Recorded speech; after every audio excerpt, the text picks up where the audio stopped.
भाई सफ़र तमाम हुआ है मेरे दोस्त दामाद खान साहब का। आखिरी मैच में भी खच्चल ख्वार हुए हैं, ज़मीन पर रगड़ रगड़ के उन्होंने फिर 4 ओवर्स भी पूरे नहीं करवाए हैं। ये लीग मैचेस हैं जिनके अंदर कप्तान कह रहे हैं कि वह 3 भी काफ़ी हैं भाई, चौथा ना ही दो इसको। और वो भी 40-40 रन उनकी 50 रोकने के लिए सिर्फ ये कर रहा है। ये जितने भी इनके कैप्टन्स हैं, मेरे दोस्त शिवडी की जितनी भी 50s होती हैं वो रोकने के लिए इनको चौथा ओवर देते नहीं। 3 ओवर में वो 40s में पहुंच जाते हैं। चौथा ओवर चूंकि वैसे भी इनिंग्स के आखिर में होता है, ये 60 पे भी क्रॉस कर जाएंगे। एक दफा इनको मौका तो दो। खैर बिग बैश चल रहा है। शेरडी भाई का मेरे ख्याल में आखिरी मैच था, उसे फिर से जलील होके गए हैं। विकेटें ली हुई थी मेरे दोस्त रूफी ने, वो भी कल परसों एक मैच था, आखिरी ओवर उनको दे दिया गया, 10 रन डिफेंड करने थे। पहले तो तालियां होनी चाहिए कप्तान के लिए। रूफी ने भी मुड़ के देखा है कि जी मुझे आपने दिया आखिरी ओवर 10 रन। सर आपका दिमाग ठीक है?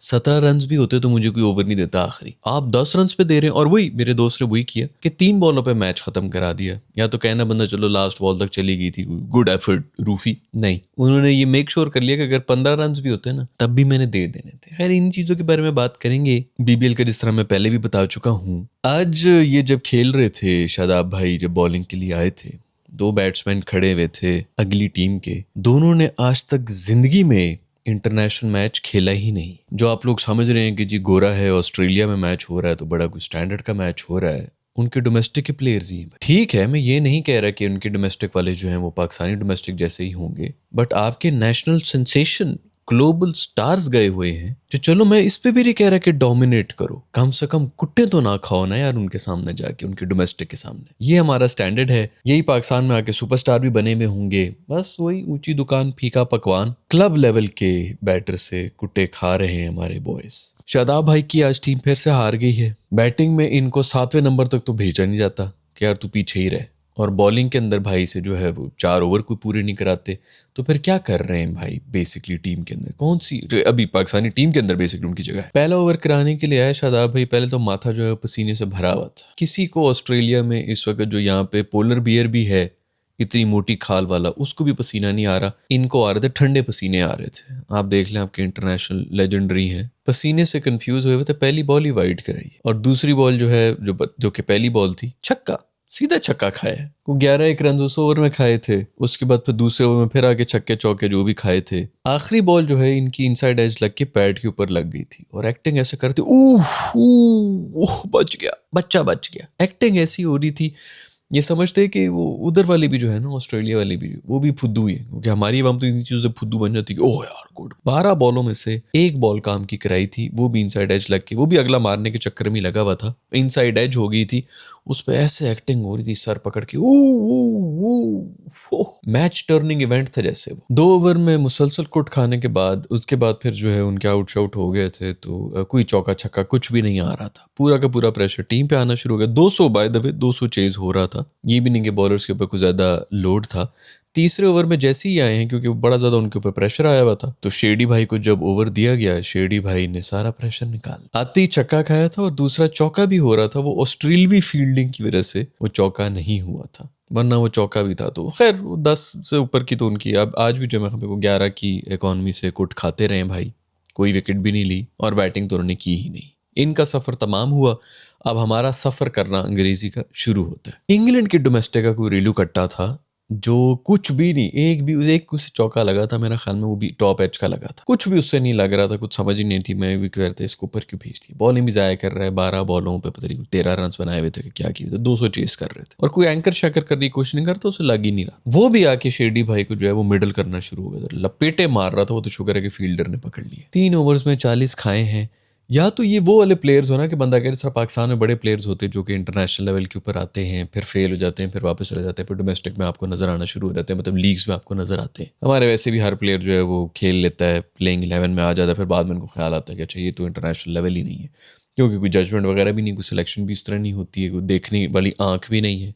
दूसरा लड़कों को पता चल जाता है कि मेहनत पे तो आप यहाँ पे रह नहीं सकते, तो वो दूसरे कामों में बिजी हो जाते हैं। जैसे अभी शेरडी भाई आ गया ना, अभी सुफियान मुकीम साहब जो हैं जब वो निकले हैं, अब वो वापस आ गया, अगर मतलब अगले साल आया या 2 साल के बाद आया, आपके ख्याल में क्या वो इस चीज़ के ऊपर बिलीव करेगा कि परफॉर्म करके आप टीम में रह सकते हैं? जब परफॉर्म कर रहा है, उसको टीम से हमने निकाल दिया, तो ऑफकोर्स वो दूसरी किस्म की चाल ही करेगा। ये जब आप मेरिट पे कॉम्प्रोमाइज़ कर लेते हो, तो फिर इसी तरह पूरा का पूरा स्टैंडर्ड जो हम कह रहे होते हैं ना, ये पांडु वांडू जो है ये इनका इंडिया का, चिचोरा 3 डब्बे पता नहीं किधर कचरा कुंडी से निकल के वो आया है। आप उसकी सिर्फ स्टाइल देख लें, उसकी अंग्रेजी देख लें, उसकी कॉन्फिडेंस देख लें, क्यों इतना हुआ हुआ है? क्योंकि जो प्लेयर को ये पता चल जाता है ना कि हम अपने ऊपर काम करेंगे, हम मेहनत करेंगे तो उसका रिवॉर्ड मिलेगा। उनका फोकस अपने ऊपर ही रहता है। अब वो एक दफ़ा टीम में आ गए हैं, उन्होंने अपनी गेम के ऊपर फोकस करना है, अपनी डाइट के ऊपर फोकस करना है, अपनी कोचिंग के ऊपर फोकस करना है। आपको कम पैसे तो नहीं है, हमारे जो भी प्लेयर्स हैं गोरा कोई भी कोच रख सकते हैं, और कुछ तो एक पर्सनल वैसी कोच रख सकते हैं देसी, जो सिर्फ और सिर्फ इन्हीं को कोचिंग कर रहा हो और किसी को उसके ऊपर कोई काम शाम ही ना हो। लेकिन उनको पता है कि सेल्फ के ऊपर काम करके परफॉर्म करके कोई फायदा ही नहीं है। आपको दूसरी जगहों पर जो है दूसरी चीजों के ऊपर काम करना पड़ेगा। आपको सियासतें करनी पड़ेंगी, ग्रुप बंदी करनी पड़ेगी, कौन जो पावर में है उसके साथ बना के रखनी पड़ेगी। तो ये भी सुफियान मुकीम 2-1 साल के बाद जब टीम के अंदर आएगा वो इन्हीं कामों में लग जाएगा। उसको कोई जरूरत ही नहीं है कि वो अपने ऊपर काम करे या बॉलिंग के ऊपर काम करे, कुछ नई नई टेक्निक सीखने की कोशिश करे। उसको पता है कोई फायदा ही नहीं है। जब मैं इतना अच्छा परफॉर्म करके टीम से निकल गया था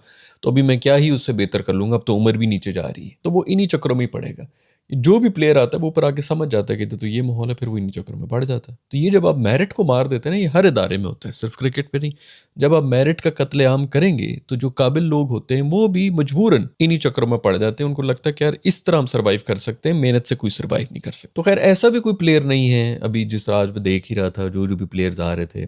वार्नर साहब रिटायर हुए हुए उन्हें 350 साल हो चुके हैं। दूसरा, जैसे मैंने पहले ही बताया कि एशेस के अंदर उनके जो सुपरस्टार्स हैं वो सारे बिजी हैं। मैं इसकी तो बात कर ही नहीं रहा कि T20 कौन खेलते हैं, वो कौन खेलते हैं। बड़े नाम होते हैं, बड़ा प्रेशर होता है, वो बंदे उनकी रेपुटेशन होती है, वो सब चीज़ें होती है। कोई भी नहीं है इस लीग के अंदर से होंगे, सब एशेस के अंदर बिजी हैं। तो वो रेलू कट्टे जिन्होंने कभी इंटरनेशनल लेवल पे भी एक मैच भी नहीं खेला, वो हमारे लेजेंडरी प्लेयर्स उनके सामने यहाँ स्ट्रगल कर रहे हैं, बल्कि यहाँ पर तो जलील भी हो रहे हैं। रूफी भाई भी कल परसों उनका कोई मैच था, आखिरी ओवर था, 10 रन चाहिए थे, रूफी भाई को दे दिया कि तुम डिफेंड कर लो। रूफी भाई ने मुड़ मुड़ के इधर उधर देखा, लोगों से पूछा, पर्चियां निकलवाई कि नहीं यार इसका दिमाग खराब हो गया कप्तान का, मुझे ओवर दे रहा है। रूफी भाई ने जो उसके अंदर खूबसूरत बॉलिंग। मैं आप लोगों से सिर्फ मेरा एक छोटा सा सवाल है।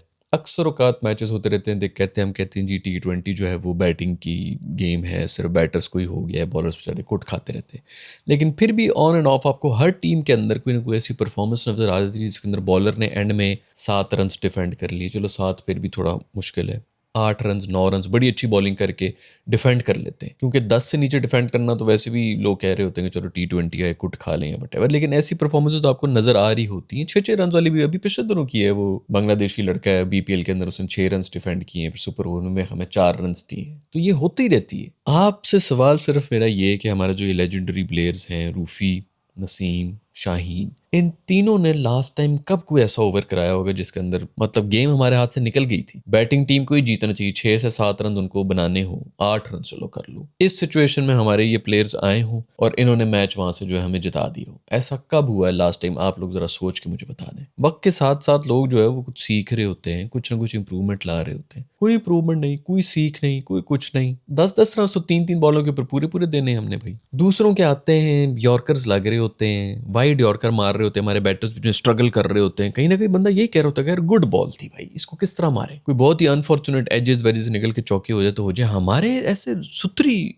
शॉटें हमें लग रही होती है क्योंकि हमने कुछ सीखे ही नहीं, हम डेवलप ही नहीं हुए हैं। और अब करियर जो है मतलब अब उम्रें भी गुजर गई कि बंदा कहे चलो यार अभी नया है, सीख रहे। कौन सा लास्ट ऐसा मैच है जिसके अंदर हमारे इन तेज गति दुनिया के सेंसेशन जो है, पेस सेंसेशन, इन्होंने निकला हुआ मैच हमारे काबू में लेके आए। लेकिन आपको अगर मैं वो याद करना हो कि भाई कौन से मैच जिसके अंदर मैच पूरी तरह से हमारे हाथ में था और इन्होंने गवाया, ऐसा आपको 5-6 अभी फौरन आपको याद आ जाएंगे कि हाँ वो मैच ये हर दफा ही हो रहा होता है। रूफी भाई के तो ये पिछले दिनों ही जो इसी इनके बिग बैश के अंदर ही एक मैच हो रहा था जिसके अंदर इन्होंने ये टक्कर मारने की भी कोशिश की थी। मतलब यार थोड़ा भाई मैच अवेयरनेस नाम की चीज देख के जो है वो डर लग रहा है भाई कि ये मर जाना था। ये तो जो अगला बंदा था ना जो वहां से आ रहा था, उसने बेसिकली पहले देख लिया था कि डंगर आ रहा है, मुझ में विच होने लगा है, वो साइड पे हो गया, नहीं तो बनता भी उसका कैच था। ये उल्टा भाग रहा है, वो अभी जोर ज्यादा लगा रहे हैं ना, उनको पता है कि बॉलिंग में तो कुछ हो नहीं रहा, हमने एफर्ट फुल डाल देनी है, इसी वजह से हमारे जो है वो नंबर मिल जाएंगे कि नहीं ये तो बहुत ज्यादा बहुत कमिटमेंट के। गोरा ये सब समझते हैं, मैं पढ़ा हूँ, मैं इनके साथ सालों रहा हूँ यार। ये लोग इन चक्करों में ना मतलब उनको समझ भी नहीं आती कि ये हमें क्या बेवकूफ समझते हैं। कोई ऐसे अक्लमंद नहीं है लेकिन सीधे हैं, उनको सब नजर आ रहा होता है कि यार आप गलत जगह पे जोर लगा रहे हैं, आपको हमने फील्डिंग की बेस पे वैसे भी नहीं रखना, क्योंकि ये तो बेयर मिनिमम में ये तो सभी कर रहे होते हैं, ये तो गिवन है। आपका जो रोल है आप उसके अंदर कुछ करेंगे तो हम सिर्फ काउंट करेंगे, ये चीज हम काउंट ही नहीं करेंगे। ये उधर जोर लगाने के चक्करों में जो है फिर इसलिए इतने ओवर हो गए हैं कि टक्करे मार रहे हैं, सीधा घुस रहे हैं दूसरे प्लेयर के अंदर। ये तो शुक्र है कि कोई फेटल मतलब ये हरकत नहीं हुई, सर से सर टकरा रहे थे, जिस स्पीड के ऊपर ये आ रहे थे मुझे नहीं लगता कि इनमें से किसी ने बचना था। शाहीन साहब वैसे ही घोड़ा पकड़ के निकल गए, इन्होंने भी जो है नेक इंजरी करके निकलना था। पता नहीं, खैर वो तो शायद हमारे लिए अच्छी बात ही होती अगर ये जो, खैर शाहीन भाई भी आएंगे, शायद 70% फिट हो, वो टीम के अंदर ही होंगे, कोई किसी का बाप निकाल के दिखा दे। और शेडी भाई को तो वैसे भी किसी का बाप नहीं निकाल सकता, वो तो टीम के अंदर आ गए हैं। वो मेंटली या फिजिकली 60% पे हैं, मेंटली 40% पे हैं, फिजिकली 60% पे हैं, और फॉर्म के हिसाब से तो माशाल्लाह 13% पे हैं। लेकिन वो टीम में आ चुके हैं। सुफियान मुकीम की टीम में कोई जगह नहीं। उनकी जो रिप्लेसमेंट है, जो बेसिकली जो उनकी जगह आई भी थी, मोहम्मद नवाज, उसको निकाल नहीं रहे क्योंकि वो मैन ऑफ द सीरीज जीतता रहा, तो शर्मिंदगी हो रही है उसको साइड पे। अगर वो एवरेज भी जा रहा होता ना तो उसने गायब हो जाना था, उसको निकाल नहीं सकते। दूसरा फ़हीम है ऑलराउंडर, वो भी आप देख लेंगे उसका जो इस वक्त 5-5 विकेटें और क्या कुछ ले रहा है बांग्लादेशी प्रीमियर लीग के अंदर। तो वो अपनी फॉर्म ऑफ देयर लाइफ्स में है, इसलिए सारा सारा नज़ला एक फुल टाइम स्पिनर सुफियान मुकीम पे निकला कि उसको बाहर कर दो, एक और ऑलराउंडर हमने भरना है।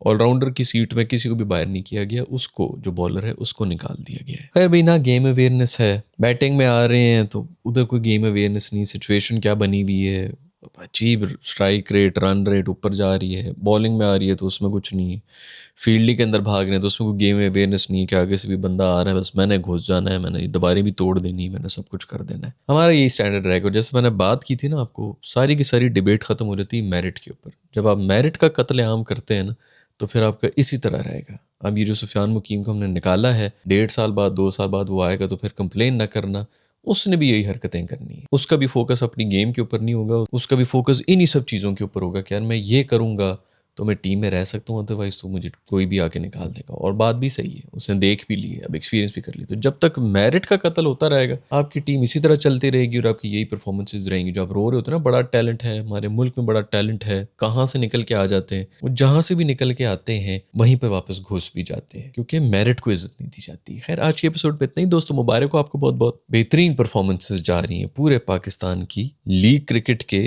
रेलू कट्टे प्लेयर्स के बीच में, बेहतरीन तौर पे छाए हुए हैं, कमाल कर रहे हैं। ऑस्ट्रेलियंस रो रहे हैं कि ये नाइंसाफी हो रही है, बड़े बच्चे आ गए हैं दूसरे मुल्कों में से। खैर मैं मिलूंगा आप लोग से नेक्स्ट वीडियो के अंदर, अपना ख्याल रखिएगा, अल्लाह हाफिज।